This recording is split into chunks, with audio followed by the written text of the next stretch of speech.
تم کہتے ہو نقر شرما نے اللہ کے نبی کی گستاخی کی، سب سے پہلے اللہ کی اور اللہ کے نبی کی گستاخی تو آپ نے کی،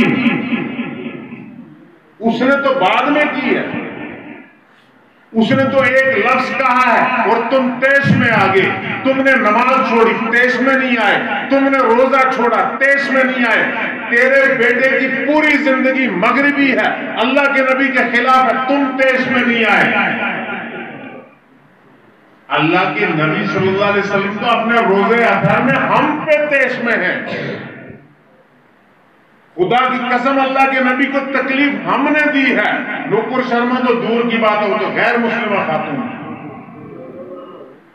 اس لیے میں عرض کروں گا کہ بجائے اس کے کہ آپ دوسرے لوگوں پر غصہ کریں، سب سے پہلے اپنی طرف دیکھیں، اوروں کو جگانا یاد رہا، خود ہوش میں آنا بھول گئے۔ اسی کو کہا تھا میاں انور نے، اسی کو کہا تھا، اوروں کو جگانا یاد رہا، خود ہوش میں آنا بھول گئے۔ ہم ان کو جگا رہے، کہتے ہیں انہوں نے گستاخی کیوں دی؟ گستاخ تو میں ہوں، اللہ کے نبی کی داڑھی میرے چہرے سے غائب، اللہ کے نبی کی پگڑی ٹوپی میرے چہرے سے، میرے سر سے غائب، اللہ کے نبی کا لباس میرے بدن سے غائب، اللہ کے نبی کے اعمال میری زندگی سے ختم، اور پھر اس کے بعد میں کہتے ہیں جناب گستاخی انہوں نے کی۔ گستاخی تو ہم نے کی، اصلی گستاخ تو مسلمان ہے۔ میرا دعویٰ ہے اگر میں بات غلط کہہ رہا ہوں تو مجھے میری بات واپس لوٹا کے دیجئے۔ جب نماز ہم نہیں پڑھیں گے تو مسجدیں خالی ہوں گی یا نہیں؟ پھر کہتے ہیں کہ مسجدوں پر پابندی لگی، کون لگائے گا مسجد پہ پابندی؟ مسجد پہ پابندی تو لگا رہا جو مسجد میں نماز نہیں پڑھتا۔ گیان واپی مسجد میں پابندی کسی حکومت نے نہیں لگائی، کسی کورٹ نے نہیں لگائی، میں نے اور آپ نے لگائی۔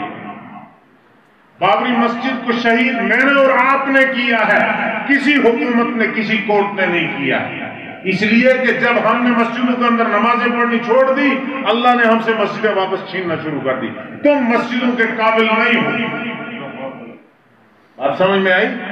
اس لیے میرے دوستو، ہم اس وقت کے دنیا کے بگڑنے کے سب سے بڑے ذمہ دار، کل قیامت میں اللہ تبارک و تعالی ہم سے حساب لیں گے، کیونکہ مسجدوں والے ہم ہیں، دین والے ہم ہیں، نبی کے محبت رکھنے والے ہم ہیں، نبی کی شریعت کو چلانے والے، اس پر عمل کرنے والے ہم ہیں۔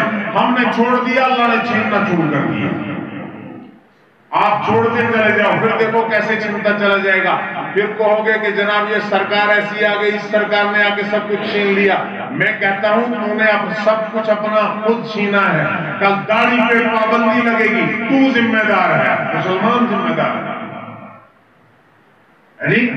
کل نماز پہ پابندی لگے گی، آپ ذمہ دار ہیں، مسلمان ذمہ دار ہے۔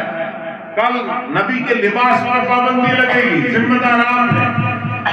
آپ نے اللہ کے نبی کے لباس کو چھوڑا ہے۔ اس لیے میرے دوستو، ہمت اور ارادے کے ساتھ میں اس وقت میں یہ کوشش کرنی ہے کہ ہمارا نوجوان دعوت و تبلیغ سے جڑے۔ کہاں سے جڑے؟ دعوت و تبلیغ ہمیں دین سکھاتی، دین کی فکر سکھاتی۔ ایک کالج کا طالب علم